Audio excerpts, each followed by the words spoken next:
안녕하세요. 저는 서울 마포구에 살고 있는 30대 초반의 미혼 여성입니다. 저는 불과 몇 개월 전 세상에 하나뿐인 엄마를 떠나보내며 파혼의 아픔까지 겪었는데요.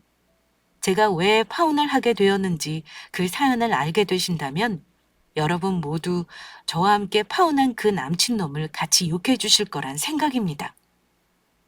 제 엄마가 돌아가신 것을 보고 로또를 맞았다고 생각한 천하에 둘도 없는 쓰레기였으니까 말이죠. 저희 엄마가 돌아가신 모습에 남친놈과 같이 기뻐했던 예비 시모는 두말할 것도 없고요. 결국 마지막엔 제가 시원하게 한 방 먹이긴 했지만요.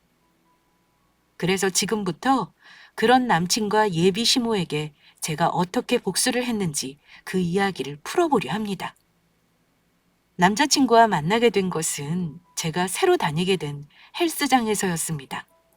전 유명하지 않지만 제법 잘 나가는 학원 강사로 학생들을 가르치는 일을 하고 있었는데요. 아무래도 학생들을 가르치는 일을 하다 보니 스트레스도 많고 신경 써야 할 일도 많아서 웬만한 체력으로는 버틸 수 있는 직업이 아니었죠. 그래서 여러 운동을 하다가 결국 선택하게 된 것이 헬스였는데 새로 다니게 된 집 근처 헬스장에서 결혼까지 약속하게 된 그 망할 놈의 남친을 만나게 되었던 것입니다. 처음에는 헬스장에서 우연히 만나면 그저 서로 인사만 주고받는 사이였는데 자주 보게 되니 서로 통성명도 하게 되고 자연스레 친해지게 되었죠. 그러다 서로 비슷한 취향과 취미를 가진 것을 알게 되었고 저희는 자연스레 연인 사이까지 발전하게 된 것입니다. 그렇게 오래 만나다 보니 서로의 감정이 깊어져 남친이 저에게 청혼해 오며 결혼을 약속하는 사이가 되었고요.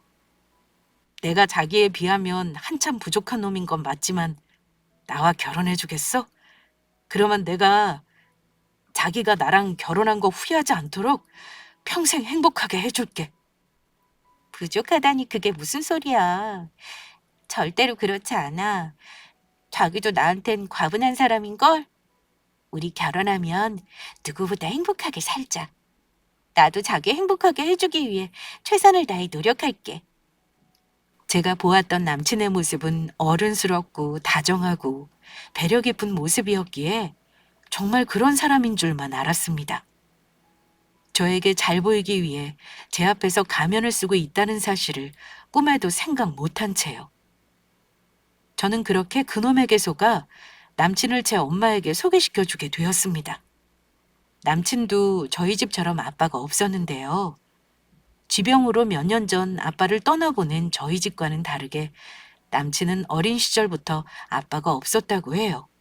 그래서 가난한 살림에 예비 시모 혼자 남친을 키우느냐고 고생도 많이 하셨다고 하고요. 그래서일까요? 남친 집이 저희 집처럼 넉넉한 형편도 아니고 결혼을 해도 예비 시모에게 매달 꼬박꼬박 생활비를 보내드려야 하는 상황이긴 했지만 반듯한 남친의 모습과 예비 시모 또한 저희 엄마처럼 혼자라는 것에 마음이 끌리셨는지 엄마는 남친과 저의 결혼을 허락해 주셨습니다.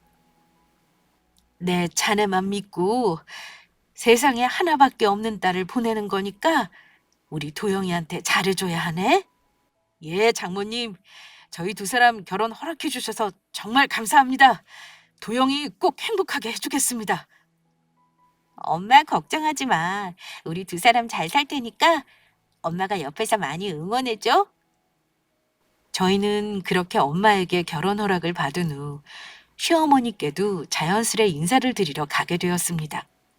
예비 시모는 제가 마음에 드시는지 매우 흡족해하는 눈치였고요. 그때까지만 해도 저희 결혼에는 아무 문제가 없어 보였습니다. 남자친구의 집이 형편이 조금 어려워서 그런지 돈이 들어가는 부분에 대해서 시어머니가 유독 마음을 쓰는 것만 빼면 말이죠. 내가 어떻게든 너희들 사는 신혼집은 마련해 줄 테니까 너무 걱정하지 말고 그것만큼은 이 시어미가 꼭 책임지 마. 어머니, 그렇게까지 무리하지 않으셔도 돼요. 제가 범수 씨 형편 모르는 것도 아니고 다 알고 결혼하는 거니까 그 부분은 저희 둘이 알아서 할게요. 안 된다. 절대 안 돼. 그래도 명색이 우리 하나밖에 없는 아들 결혼식인데 신혼집은 번듯하게 이 어미가 마련해줘야지. 세아가 너는 아무 걱정할 필요 없다. 너희 두 사람 살 집 정도는 내 마련해줄 능력이 있으니까 나만 믿고 있으렴. 유명한 학원 강사를 내 며느리로 드리는 일인데 내가 못해줄 게 뭐 있겠니? 유명하긴요. 그냥 학생들 가르치는 것이 좋아서 강사 일하고 있는 거예요. 그리고 정말 무리하지 않으셔도 되니 부담되시는 거면 언제든지 편히 말씀해 주세요. 알겠다, 알겠어. 집이야 저와 그이 둘이 알아서 상황에 맞게 마련해도 되는 거고 남친의 집 형편을 모르는 것도 아니고 굳이 나서 무리해서 집을 해주겠다는 시어머니의 행동이 이해가 되지 않았던 것도 사실입니다. 하지만 시어머니께서 직접 저희 신혼집을 마련해 주시겠다는데 시어머니 마음도 있고 거절하는 것도 예의가 아닌 것 같아 그냥 받아들이기로 했죠. 상황을 봐서 나중에 정 모하면 남친에게 말해 제가 해결할 생각이었습니다. 아직 남친에게 말하진 않았지만 그동안 학원 강사 일을 하며 쓰지도 않고 모아둔 돈도 있고 작게나마 저희 신혼집을 혼자 마련할 능력이 제겐 있었거든요. 저희 집이 어느 정도 사는 형편이라는 것은 남친도 저희 집에 인사드리러 왔을 때 조금 눈치는 챈 것 같았지만 저희 집 재산이 얼마인지 제가 얼마를 버는지는 남친은 정확히 알고 있진 못했습니다. 믿을 만한 사람이 아니면 밝히지 않는 것이 좋다는 엄마의 당부 때문에 제가 공개를 안 한 탓도 있었죠. 물론 남친과 제가 결혼할 사이인 것은 맞지만 서로 아직 모든 걸 오픈한 사이는 아니기에 조심해서 나쁠 건 없다는 생각이었습니다. 그렇게 시어머니께 인사를 드리고 온 지 며칠쯤 지났을까. 갑작스레 남친에게 문자로 연락이 왔습니다. 제가 출근할 때는 전화를 받지 못하는 수업 중일 때가 많으니 주로 남친과 문자로 대화를 했거든요. 자기야, 엄마가 우리 살 신혼집으로 괜찮은데 알아놨나 봐. 시간 되면 이따 저녁 때 퇴근하고 같이 보러 가자고 하시네. 다른 사람이 계약하기 전에 빨리 서둘러야 한대. 그러면 이따 저녁 때 퇴근하고 만나? 문자 보면 연락해줘. 집을 구하겠다고 말씀하신 지가 얼마나 됐다고.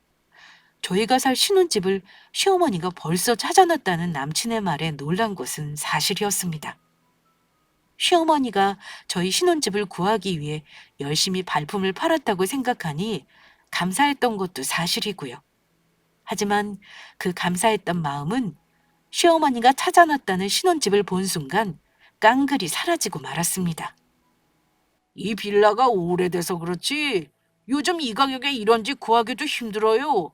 집주인분도 싸게 내놓는 거니까 고장난 보일러는 알아서 고치시고 에어컨도 필요하시면 알아서 설치하시고요. 신혼집은 오래되다 못해 당장 쓰러져도 이상할 것이 없는 낡은 빌라였는데 집에 신을 신고 들어간 순간 바닥이 버석거리며 장판 밑으로 콘크리트가 깨진 것인지 밟히는 소리가 들릴 정도였습니다. 벽지는 누런 데다 벽면은 그냥 보기에도 티가 날 만큼 여기저기 갈라져 있었고 창호도 얼마나 오래된 것인지 나무로 된 샤시가 뒤틀려 바람이 새어 들어오고 있었습니다. 한마디로 사람이 살기엔 무리가 있어 보이는 곳이었죠. 어때 아가? 이 정도면 괜찮지 않니? 내가 이 집 구하느라고 얼마나 고생했다고. 그래도 운 좋게 싸게 잘 구해서 얼마나 다행인지 모른다. 월세라 매달 빠져나가야 하는 돈은 있겠지만 나는 이 집이 너희 두 사람 신혼집으로 살기엔 딱인 것 같구나. 어머니, 마음은 정말 감사한데 일단 좀 더 고민해 볼게요. 처음 신혼집으로 들어가는 것인데 좀 더 신중히 고민해 봐야 할 것 같아요. 그래도 되도록 빨리 결정해야 한다. 이 집도 언제 나갈지 몰라. 이렇게 싸게 방 2칸짜리 빌라를 어디서 구하겠니? 실망한 저의 반응에도 남친은 시어머니가 구해준 빌라가 마음에 드는 것인지 아무 말이 없더라고요. 그래서 시어머니 몰래 남친과 따로 이야기를 해야겠다는 생각이었습니다. 시어머니의 마음은 고맙지만 저희가 살 집은 저희가 알아서 구하겠다고 잘 말씀드리자고요. 사실 시댁에 처음 찾아갔을 때 남편의 말과 다르게 집안 살림이 그렇게 어려워 보이지 않아 호언장담하는 시어머니의 태도에 남편이 말한 것과 다르게 시댁이 저희 신혼집을 해줄 형편은 되는가 싶었습니다. 그런데 다 허물어져가는 빌라를 그것도 월세로 구하는 것을 보며 제가 생각했던 것보다 시댁 형편이 더 어려운 듯 싶었죠. 솔직히 말하면 그런 시어머니 모습이 궁색맞아 보이는 것도 사실이었지만 자식 홀로 키우며 힘들었을 예비 시모를 생각하면 충분히 그럴 수 있다고 이해하는 마음이었습니다.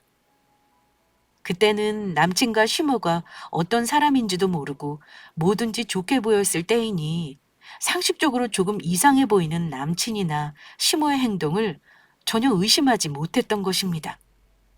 저희 엄마가 갑작스럽게 세상을 떠나기 전까지는요. 친구들이랑 여행을 다녀오겠다는 엄마가 며칠 후 제 앞에 주검으로 돌아온 것입니다. 음주운전을 하며 달려오던 반대편 승용차가 엄마가 있는 방향으로 역주행을 하다 부딪혀 왔다고 합니다. 엄마가 떠났다는 충격에서 벗어날 여유도 없이 저는 바로 엄마의 장례식을 치러야 했고 그런 제 곁에서 남친과 예비 시모가 힘이 되며 저를 지켜주었습니다. 그런데 그렇게 정신없이 엄마의 상을 치르는 가운데 시어머니의 행동이 조금 이상했습니다. 무엇이 좋은지 엄마의 장례식장을 혼자 싱글벙글 웃으며 누비고 다녔던 것입니다. 그리고 예비 시모가 그렇게 웃고 다녔던 이유를 그날 바로 알게 되었습니다. 엄마의 빈소를 지키다 화장실에 가기 위해 제가 장례식장 복도를 지나게 되었는데 복도 구석에서 우연히 시어머니와 남친이 나누는 대화를 엿듣게 된 것입니다. 이게 도대체 무슨 행제냐? 너무 잘 됐지 뭐니. 돈이 굳다 못해 이건 완전 로또다 로또. 그렇다니까 엄마. 내가 결혼할 여자 하나는 기가 막히게 잘 구르지 않았어? 그렇고 말고. 그 사부인이 살던 아파트가 무려 20억짜리라며? 그거 다 세갖고 될 텐데 우리가 아주 봉잡은 거지 뭐냐. 대출 받아서 너희 신혼집 월세 보증금 구하려고 했는데 사부인 돌아가신 덕분에 아주 돈 굳었다. 장례식장만 아니면 내가 여기서 덩실덩실 춤이라도 추고 싶어. 너희 신혼집 사부인 아파트에서 차리자고 어서 세아가한테 말하자꾸나. 알겠어 엄마. 그래도 조금만 기다려. 도영이 장모님 돌아가시고 지금 정신없는 것 같으니까 내가 기회 봐서 잘 이야기할게. 엄마도 일단 그때까지 도영이 앞에서는 너무 좋은 티 내지 말고. 그 정도는 나도 알아. 내가 그 정도 눈치는 없을까 봐? 그러는 우리 아들 입이야말로 좋아서 아주 찢어지겠다. 너도 세아가 앞에서 그렇게 좋아하는 티 내면 안 된다. 나도 알아.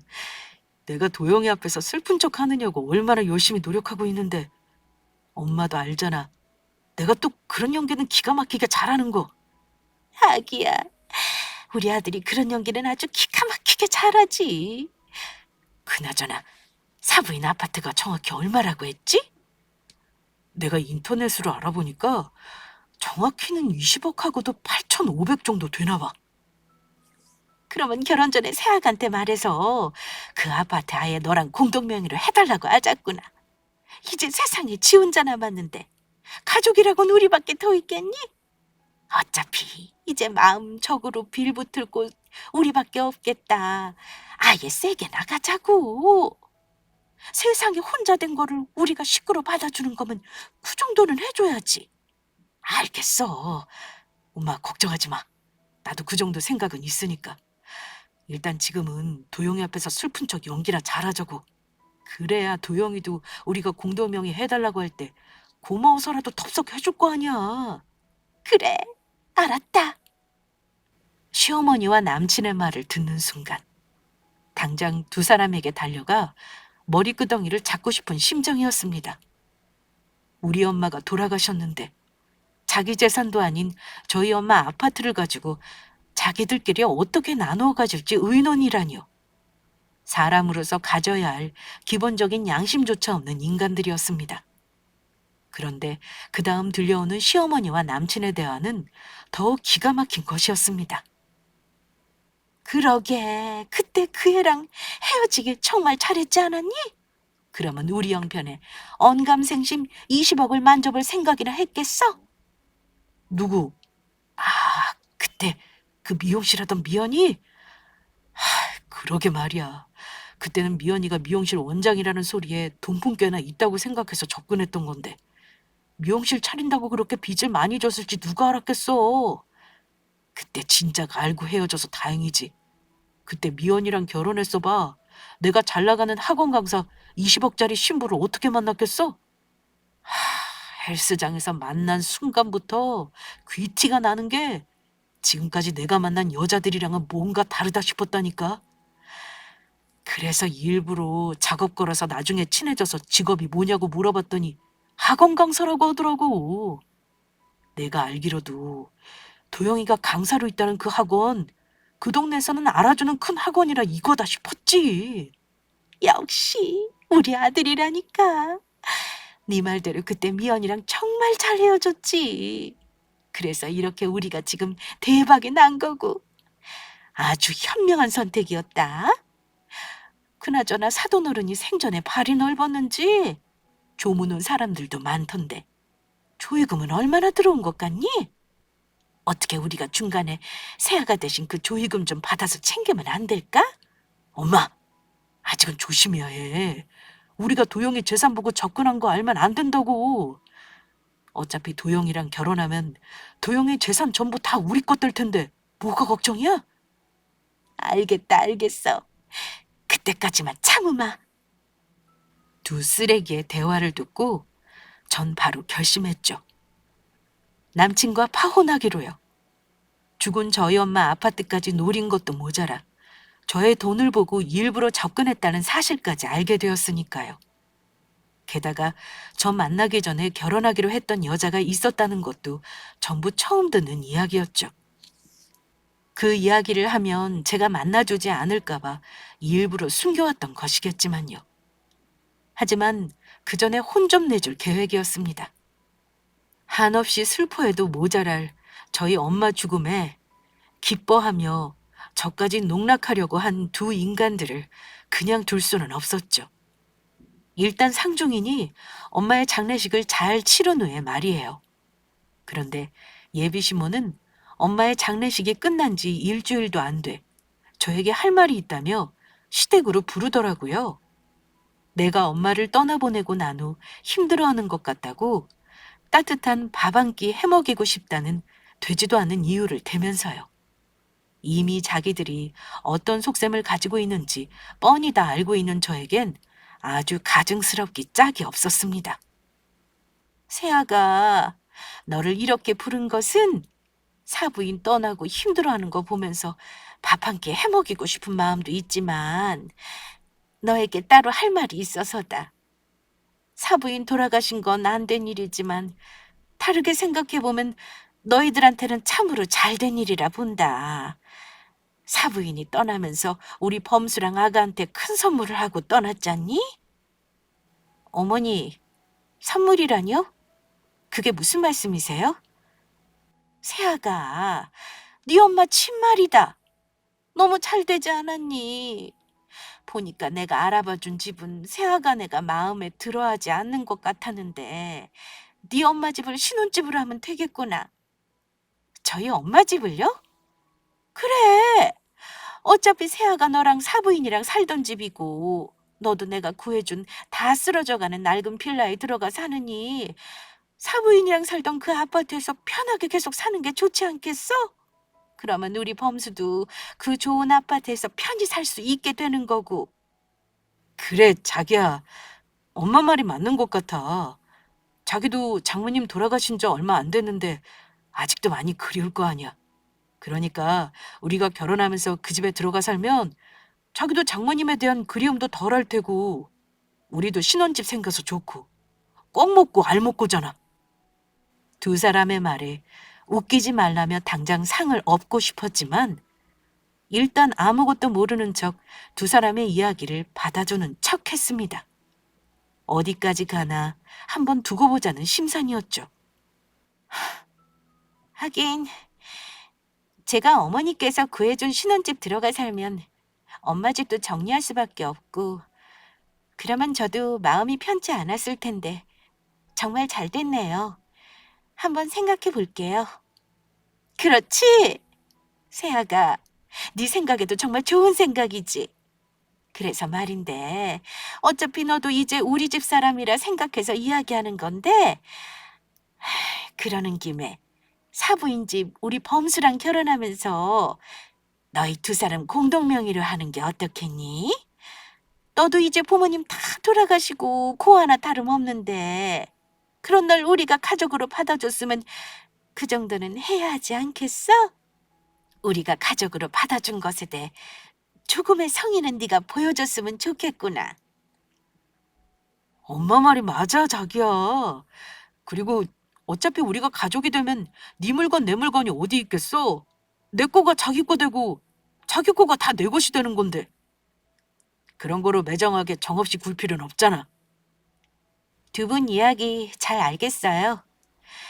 이제 저에게 남은 건 어머니랑 그이뿐이니 그 부분도 한번 잘 생각해 볼게요. 정말이니? 그래, 아주 잘 생각했다. 역시 이렇게 서로 솔직하게 이야기하길 잘했구나. 우리 새아가가 정말 통이 크다니까. 지금 내 이야기 긍정적으로 아주 잘 생각해주면 좋겠어. 자기야 정말이지? 고마워. 정말 고마워. 저는 한번 생각해 본다고 했지 두 사람의 말을 허락한 것이 절대 아니었습니다. 그리고 그 생각해 본다는 말이 어떤 생각인지는 두 사람에게 설명하지 않았고요. 어느 정도 계획은 세워두었지만 두 사람이 저에게 떠들어대는 동안 저는 두 사람에게 어떻게 복수하면 좋을지 곰곰이 생각 중이었거든요. 두 사람의 말을 듣고 저는 예비시모의 집을 나오며 예비시모 빌라 앞에 침을 뱉는 신용을 했습니다. 긍정적 좋아하시네. 인간 같지도 않은 것들. 앞으로 내가 어떻게 하는지 두고 보는 게 좋을 거다. 며칠 후 저는 제가 계획한 대로 실행에 들어갔고 예상대로 남친이 바로 저에게 전화를 하더라고요. 자기야, 어쩌면 좋지? 지금 큰일 났어. 큰일이라니? 그게 무슨 소리야? 아직 확실한 건 아닌데 엄마랑 나랑 사는 전셋집에 집주인이 새로 바뀔 것 같아. 집주인이 아는 지인에게 집을 넘기기로 해서 계약은 천천히 하기로 했다면서 집값도 평균 시세보다 좀 더 쳐주기로 했다고 아주 좋아하더라고. 그런데 지금 집주인 말로는 전세 계약도 얼마 안 남았고 새로운 집주인 될 사람은 우리가 여기서 나가길 바라나 봐. 안 나가면 전세금도 올려받을 거라 그러고 그동안 집주인이 전세값도 올리지도 않고 해서 편하게 살고 있었는데 어쩌면 좋지? 전세금을 올려봤자 얼마나 올리겠어. 이젠 마음대로 전세금 올리지도 못하는데 그냥 올린 전세금 내고 어머니 거기서 계속 살면 안 되는 거야? 그게 실은 자기한테 말하지 못한 게 있는데 엄마가 빚이 좀 있거든? 그래서 우리 살 빌라도 월세로 구하셨던 거고 자기도 알잖아. 나 엄마 모시고 사느냐고 아직 돈 모은 거 없는 거. 그래서 말인데 장모님 집에 우리 엄마도 들어가 같이 살면 안 될까? 어차피 자기도 장모님 돌아가시고 마음도 허하겠다. 우리 엄마를 장모님이라고 생각하고 살면 위안도 되고 좋을 거 아니야. 자기야. 제발 그렇게 해주라. 내가 이렇게 부탁할게. 알았어. 그 부분도 내가 한번 생각해 볼게. 진짜? 와, 우리 자기 최고. 정말 고마워. 두 사람 다 까맣게 모르고 있었을 겁니다. 예비시모와 남친이 살고 있는 집에 그 새로운 집주인이 될 사람이 바로 저라는 사실을 말입니다. 예비시모의 집에 집주인에게 사정이 있어 그러니 집을 얼마 더 올려서 사는 대신 저를 아는 지인이라 말해달라고 부탁했거든요. 새로운 집주인이 누구인지 계약하기 전까지는 밝히지 말아달라고 말하면서요. 저는 그동안 제가 모아두었던 돈으로 예비 시모와 남친이 살고 있는 집을 사기로 마음먹었던 것입니다. 바로 두 사람을 내쫓기 위해서요. 사실 아빠가 돌아가시면서 받은 유산도 있고 제가 모아둔 돈이면 예비 시모의 전셋집을 충분히 살 수 있었으니까요. 처음엔 남친이 예비 시모를 모시느냐고 돈이 없다는 말을 믿었었는데 아무리 그래도 그의 월급에 비해 모아둔 돈이 없다는 것이 말이 안 되었거든요. 그리고 예비 시모 집에 가보니 왜 돈이 없는지 금세 이해가 되더라고요. 아무리 영업하는 일을 하고 있다고 하지만 집안 형편이 조금 어렵다는 남친이 비싼 옷에 외제차를 끌고 다니는 것을 보고 조금 의아했는데 시댁에 가니 집안에 비싼 가전제품이며 시어머니에 치장한 것을 보니 두 사람 다 자기 주제도 모르고 사치 부리고 있었던 것입니다. 허영심만 잔뜩 든 사람들이었던 것이죠. 그러니 저에게 말은 안 했지만 남친 또한 빚이 있다고 생각할 수밖에 없었고 그런 사람의 수중에 돈이 있을 리 만무했죠. 그래서 이런 결론이 나오더라고요. 제가 만약 예비 시모와 남친이 사는 집의 집주인이 되어 전세금을 올리게 되면 전세금을 마련할 능력이 안 되는 두 사람은 길거리에 나앉게 될 거란 생각 말이에요. 그리고 저의 예상은 적중했던 것입니다. 그런데 저의 답에 남친과 예비 시모는 아주 안심을 한 건지 하지 않아도 될 짓까지 하고 다니더라고요. 주말 특강 수업이 있어 수업을 하다 휴식 시간에 잠시 밖으로 나온 사이 남친에게 연락이 온 것입니다. 자기야, 바쁜데 전화해서 미안한데 장모님 방 평수가 얼마나 되지? 엄마 방 평수는 왜? 어차피 엄마 우리랑 같이 살게 되면 장모님 방 엄마가 쓰게 될 것 같아서 엄마랑 지금 백화점에 가구 보러 왔거든? 엄마가 장모님 집으로 이사 들어가기 전에 새로 가구 맞춰서 들어가고 싶다고 해서 그런데 정확한 평수를 알아야 가구를 맞춰서 들어갈 수 있을 것 같아서. 자기야, 백화점이라니? 아직 나 엄마 떠나보내고 마음 전부 추스르지도 못했고 그래서 우리 결혼식도 조금 미루기로 하지 않았어? 그런데 벌써 무슨 가구를 보러 가? 그리고 그때 어머니 집 가서 보니까 가구랑 전부 새 것이고 비싼 거던데 나중에 후회할 일 만들지 말고 어머니 그만두시라고 해. 후회할 게 뭐 있어. 지금 사나 나중에 사나 그게 그거지. 지금 백화점 세일 기간이라 물건 사기에는 아주 딱인 것 같아. 그리고 조금 있다 나 새로 살 차도 엄마랑 보러 가기로 했어. 아주 큰 신형 벤츠로. 내가 나한테 주는 결혼 선물로 말이야. 그 정도는 돼야 장모님 집이랑 어울리지 않겠어? 자기 차 있는데 무슨 새로 차를 보러 가. 그리고 자기랑 어머니 돈 없다고 하지 않았어? 무슨 돈이 나서 그런 비싼 가구를 사고 외제차를 산다는 거야? 어머니가 산 가구들은 전부 어디에 두려고?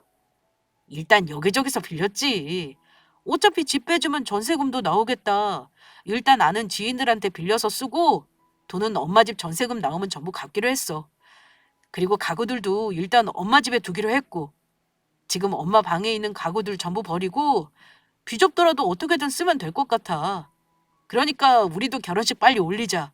그러면 새로 산 엄마 가구들 어디다 둘지 이런 고민 안 해도 되잖아. 나 자기랑 빨리 결혼하고 싶어. 나 더 기다리기 힘들단 말이야. 나 엄마 떠나보내고 아직 심적으로 많이 힘들어. 조금만 더 기다려줘. 그리고 이건 내가 마지막으로 자기랑 엄마 걱정돼서 하는 말인데 두 사람 그렇게 돈 함부로 쓰다 후회한다? 돈이 얼마나 무서운 건데. 후회는 무슨 후회. 장모님은 집이 있는데 무슨 걱정이야. 어차피 장모님 집 우리 결혼해서 자기랑 나랑 공동명의 해주면 나도 이제 부자라고. 내가 자기가 있어 얼마나 든든하지 알아? 그래도 사람 앞날은 아무도 모르는 거니까 늘 조심하란 소리야. 난 분명히 이야기해줬다. 솔직히 말하면 제 복수는 사실 딱 거기까지였습니다. 시어머니 전셋집을 사 배꼽 잡을 만큼 두 사람을 비웃어주며 시원하게 내쫓을 생각이었죠. 그런데 제가 모르는 사이 시어머니와 남친이 이미 알아서 자기 무덤을 파고 있더라고요. 그렇게 제가 힘들다는 이유로 남친과의 결혼을 차일피일 미루자 얼마 안 가 그이가 똥줄이 탔는지 어느 날은 저를 만나 애걸을 하더라고요. 자기, 우리 언제 결혼하는 거야? 전셋집 빼주려면 6개월 정도 남았는데 우리 그 전에 결혼하는 거 맞지? 자기야, 우리 엄마 떠난 지 얼마나 됐다고 그래? 아직 49제도 안 지났어. 나 아직 엄마 떠나보내고 심적으로 너무 힘들고 우리 결혼 언제라고 정확히 말하기 어려울 것 같아.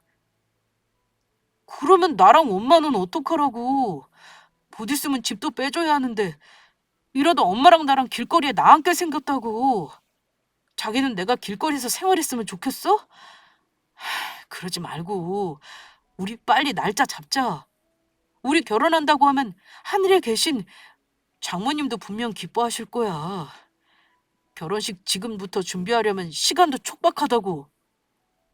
일단 자기 마음 알았고 나도 한번 생각해 볼게. 그래, 알았어. 그런데 자기야, 어차피 우리 결혼할 거면 되도록 빨리 했으면 좋겠어. 엄마도 불안한지 우리 결혼하는 거 맞느냐고 자꾸 물어보셔. 이러다 오갈 데 없어져 정말 길거리에 나앉는 거 아니냐고. 엄마도 장모님 집에 빨리 들어가 살고 싶대. 혹시 설마 자기 엄마 집 나랑 공동명의로 해주기 싫어서 결혼 미루는 거 아니지? 내가 생각해보겠다고 몇 번을 말해. 그런데 자기 말하는 거 보니까 점점 이상하다. 지금 하는 거 보니까 내가 좋아서가 아니고 꼭 20억짜리 우리 엄마 집 노리고 나랑 결혼하고 싶어 하는 사람 같아. 자기 나 사랑해서 결혼하고 싶은 거 맞아? 그, 그게 무슨 말이야? 내가 자기를 얼마나 사랑하는데 그런 소리 하면 나 정말 섭섭하다고. 그러면 내가 땡전 한 푼 없어도 나랑 결혼하겠다고 할 수 있어? 당연하지. 그냥 이왕 장모님이 남기고 간 집이 있으니 다 같이 잘 먹고 잘 살면 좋으니까 공동명의로 해달랬던 거지.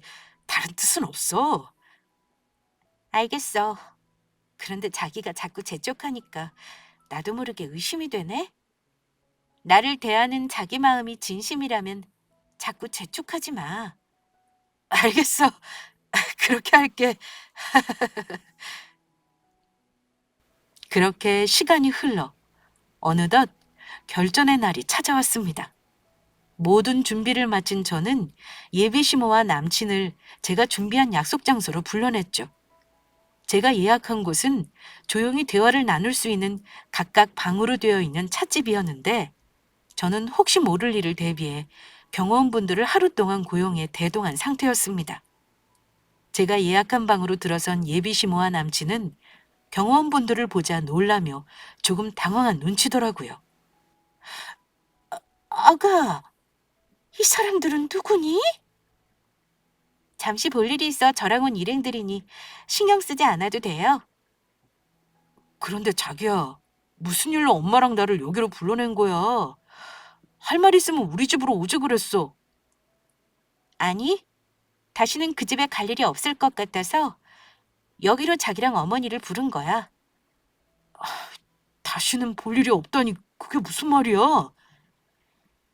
여기에 오래 앉아 있고 싶지 않으니 두 사람에게 단도직입적으로 말하죠. 어머니, 죄송하지만 저 당신 아들이랑 결혼 못하겠습니다. 저 파혼할게요. 파혼이라니. 세아가 이제 와서 갑자기 그게 무슨 소리니? 그래 자기야. 갑자기 결혼을 못하겠다니 그게 무슨 소리야? 내가 모를 줄 알았어요? 당신들이 우리 엄마 집 노리고 있었던 거. 자기 처음부터 나랑 결혼하려고 했던 것도 전부 내 재산 노리고 그랬던 거잖아. 이미 오래전에 전부 들통났다고. 아가, 섭섭하게 그게 도대체 무슨 말이니? 내가 잘못한 게 있다면 아가 널 내 친딸처럼 여긴 것밖에 없다. 나야말로 이러면 정말 섭섭하다. 맞아 자기야. 어떻게 이럴 수가 있어? 내가 자기를 얼마나 사랑하는데 장모님 돌아가실 때도 우리가 자기 곁에서 힘이 되어준 거 벌써 잊었어? 장모님 돌아가실 때 자기 옆에서 진심으로 가슴 아파하면서 슬퍼했던 사람 나랑 엄마밖에 없었다고. 그런데 그런 우리에게 어떻게 그런 소리를 해? 개소리하고 자빠졌네. 뭐? 우리 엄마 돌아가셨을 때 같이 진심으로 가슴 아파하고 슬퍼해? 힘이 되어줘? 힘이 되어준 게 아니고 내 뒤에서 몰래 어떻게 하면 우리 엄마 아파트 가질 수 있을까 궁리하고 있었겠지. 내가 그날 엄마 장례식장에서 다 들었거든? 돌아가신 우리 엄마 보고 니들이 뭐라고 짓거리는지? 아가, 그게 무슨 소리니? 다 들었다니. 저기요, 그게 무슨... 우리 엄마가 돌아가셨는데 뭐라고? 로또를 맞아? 봉을 잡았어? 월세집 안 구해줘도 돼서 돈이 굳어? 우리 엄마 아파트가 당신들 거 된 줄 알고 우리 엄마 죽은 게 좋아서 덩실덩실 춤을 추겠다고? 니들이 그러고도 사람이야? 이 짐승만도 못한 추잡한 것들. 너 나한테 접근한 것도 내가 잘 사는 집 여자 같았으니까 그랬던 거라면서. 그전에는 미용실 원장 만났다는 이야기까지 내가 다 들었어. 그걸 언제 다... 아가, 그러니까 그건 진심이 아니고 그냥 사부인이 죽고 너무 슬프니까 좋은 점도 생각해봤던 거다. 그래, 좋은 점. 너무 슬프니까 나도 마음이 힘들어서 좋은 점 찾다 보다 나온 소리지 다른 뜻은 없었다. 맞아, 자기야. 엄마 말처럼 장모님 떠난 게 너무 슬퍼서 기분 전환 좀 해보려고 엄마랑 어떻게든 좋은 점을 찾아보려다가 그런 거야. 이것들이 어디서 말 같지도 않은 소리를 해? 니들은 너희 부모 형제가 죽었어도 그런 소리를 할 수 있겠냐? 이 쓰레기 같은 것들아. 나는 이 결혼 못하니까 당신들 둘 다 그렇게 알아. 돈에 환장해서 우리 엄마 돌아가신 걸 무슨 횡재다 한 것처럼 생각하는 사람들과 나는 가족 같은 거 할 수 없으니까. 당신들이랑은 오늘부터 전부 끝이야. 아가, 내가 잘못했다. 우리가 잘못했어. 다시 한번 기회를 주거라. 어떻게 얻은 부잣집 며느리인데 내가 너를 어떻게 놓쳐? 자기야, 인제 와서 절대 안 돼. 절대 못 놔줘. 자기랑 결혼 안 하면 나랑 엄마 이젠 정말 끝장이라고. 전세금 담보로 미리 땡겨 산 엄마 가구랑 내 차는 어떡해. 전세금은 그 물건 다 산 거나 마찬가지인 거라 새로 집구할 돈도 없단 말이야. 엄마랑 나 이미 날거지라고 빈털터리란 말이야. 이렇게 빌 테니까 제발 엄마랑 나 버리지 마. 그거야 니놈 사정이고요. 내가 그래서 사람 앞날은 아무도 모르는 거니까 조심하라고 이야기해줬지. 돈 그렇게 함부로 쓰는 거 아니라고 난 분명히 경고해줬어. 그런데도 정신 못 차리고 내지른 건 바로 니놈이랑 니 엄마고. 그러니 네가 날거지가 되든 말든 내가 알 바 아니란 소리야. 그리고 나한테 20억짜리 신부라고 했니? 내가 볼 때 넌 얼마짜리 신랑인지 이야기해줄까? 넌 1,000원도 안 되는 10원짜리 신랑이다, 이 10원짜리 자식아. 제 앞에서 애걸복걸하던 예비시모와 남친은 제가 찻집에서 나가려고 하자 저를 붙잡으려 하더라고요. 그러나 두 사람은 저를 붙잡을 수 없었죠. 저와 함께 온 경호원분들이 두 사람이 저에게 접근하지 못하도록 꽉 붙잡았거든요. 경호원에게 붙잡혀 팔까지 꺾인 남친은 예비 시모와 함께 결국 울음을 터뜨렸습니다. 자기야, 내가 전부 잘못했어. 그러니까 다시 한번 생각해줘. 자기, 엄마 집 노린 건 맞지만 나 정말 자기 사랑한단 말이야. 나 자기 없으면 못 살아. 자기처럼 멋진 여자는 태어나 처음 만나면서 정말 좋아하게 됐다고. 아가, 가지 말아라. 우리 버리지 마. 이제와 우리 버리면 어떻게 하자는 거니? 당신들 앞으로 나한테 접근하지 않는 게 좋을 거야. 그랬다간 당신들이 나한테 버린 짓 온 세상에 알려서 세상에서 매장시켜버릴 테니까. 나 한다면 하는 사람이란 거 오늘 보고 똑똑히 느꼈을 테니 더는 말하지 않겠어. 그렇게 자리를 떠나며 마지막으로 한 가지 중요한 사실을 예비 시모와 전 남친에게 알려주었습니다. 아, 그리고 아직 모르고 있을 것 같아 이야기해 주는데 당신들이 살고 있는 그 전셋집 사기로 한 사람이 바로 나야. 뭐, 뭐라고? 네 놈이랑 네 놈 엄마가 살고 있는 집 사기로 한 사람이 바로 나라고. 그러니까 올린 전세금 낼 돈 없으면 계약 끝나는 대로 바로 꺼져주는 게 좋을 거야. 아니면 내가 집 사자마자 법적으로 무슨 수를 써서라도 두 사람 다 쫓아낼 테니까. 원래 그러려고 내가 그 집 사기로 한 거거든. 20억짜리 집 생겼다고 우리 엄마 죽은 거 춤추면서 좋아하는 너희들 보면서 내가 준비한 이별 선물이야. 그러니까 두 사람 어디 내 집에서 쫓겨나서 잘 먹고 잘 살아봐. 이 거지 같은 것들아. 안 돼. 자기야, 가지 마. 자기야. 아이고, 우리 망했다, 망했어. 괜한 욕심풀이다. 학원 강사 며느리도 잃고 인생까지 종치고 말았네. 두 사람 다 저를 붙잡고 싶어 했지만 두 사람을 맡고 서 있는 경호원분들 때문에 그럴 수가 없었습니다. 몇 번 남친이 저에게 잘못했다며 문자를 보내오긴 했지만 제 경고 때문인지 얼마 후 잠잠해지더라고요. 남친도 그렇고 예비 시모도 그렇고 저를 찾아오는 일도 없었고요. 저를 건드렸다간 어떻게 되는지 몸소 직접 깨달았기 때문인 것 같았습니다. 그 이후 일이 어떻게 되었냐고요? 저는 정말로 시모가 살고 있는 집을 사게 됐고 계약 기간이 만료가 되자마자 두 사람을 전부 내쫓아 버렸습니다. 저도 예전 집주인을 통해 건너 들어 정확하지는 않지만 집 계약이 만료되고 정말로 오갈 곳이 없어 길거리에 나앉게 된 시모는 새로 산 가구 앞에서 땅을 치고 울었다고 합니다. 남친은 비싼 외제차 할부금을 앞으로 어떻게 갚아야 하냐며 시모 옆에서 같이 울었다고 하고요. 그러게 제가 했던 경고를 듣지 왜 자기 분수에도 맞지 않는 사치를 부리면서 생각 없이 살았던 것인지 이해할 수 없었습니다.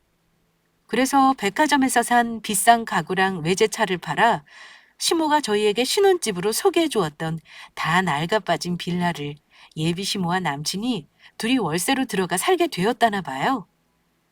당연한 것이지만 전세금은 빚쟁이들에게 진작 다 뜯겨 없어졌고요. 그래도 남아있는 빚이 많은지 시어머니는 늦은 나이 돈을 벌기 위해 청소 일을 시작했고 남친은 회사에 다니며 밤에 대리운전 알바까지 하고 있다나 봐요. 남의 고통에 기뻐하며 이용해 먹으려고 하다가 된통당하고 만 것이죠. 더 몇 배로 고통스럽게 말이죠. 그래도 이번 일을 겪으면서 똑똑히 알게 되었을 겁니다. 본인의 욕심을 채우기 위해 남의 인생까지 망치고 이용하려다가는 어떻게 되는지요. 이 세상에 나의 욕심을 채우기 위해 함부로 이용해도 되는 사람은 어디에도 없으니까요. 그래도 다행이라면 결혼 전 뒤늦게라도 시모와 남친이 얼마나 추악한 인간들인지 알게 되었다는 것입니다. 그렇지 않았으면 전 두 사람에게 속아 제 인생을 망치게 될 뻔했으니까요. 그러면서 문득 이런 생각이 들더라고요. 돌아가신 엄마가 하늘에서 저를 지켜주었다는 그런 생각이요. 그래서 엄마의 딸로서 부끄럽지 않게 앞으로의 인생도 살아가야겠다는 생각이 들었습니다. 엄마를 위해서라도 꼭 행복해지겠다고 다짐하면서요. 저는 현재 열심히 학원 강사 일을 하며 잘 지내고 있습니다. 엄마를 떠나보낸 지 얼마 안 돼 아직 누군가를 만날 마음의 여유가 없는 것도 사실이지만 지금은 엄마를 그리워하며 눈물을 흘릴 수 있는 시간이 있다는 것만으로도 저에게 감사하다는 생각입니다. 예비 시모와 남친을 혼내주느냐고 엄마를 떠나보내고도 제대로 슬퍼할 시간이 없었거든요. 엄마가 떠난 것에 대해 충분히 슬퍼할 시간을 보내고 그렇게 차차 시간이 흐르다 보면 언젠가 정말 누군가를 다시 만날 용기가 생길지도 모르겠죠. 세상엔 나쁜 사람만 있는 것은 아니니까요. 속 깊은 썰TV 구독자 여러분이라면 저의 이런 마음을 누구보다 잘 이해해 주실 거란 생각에 이렇게 사연을 보내게 되었습니다. 힘든 시간을 겪고 계신 구독자님들이 계신다면 힘내시라고 말씀드리고 싶습니다. 저도 열심히 힘내볼 테니까요. 그러면 모두 행복하시고 여기서 그만 제 이야기를 줄이도록 하겠습니다. 끝까지 제 이야기를 들어주셔서 감사합니다.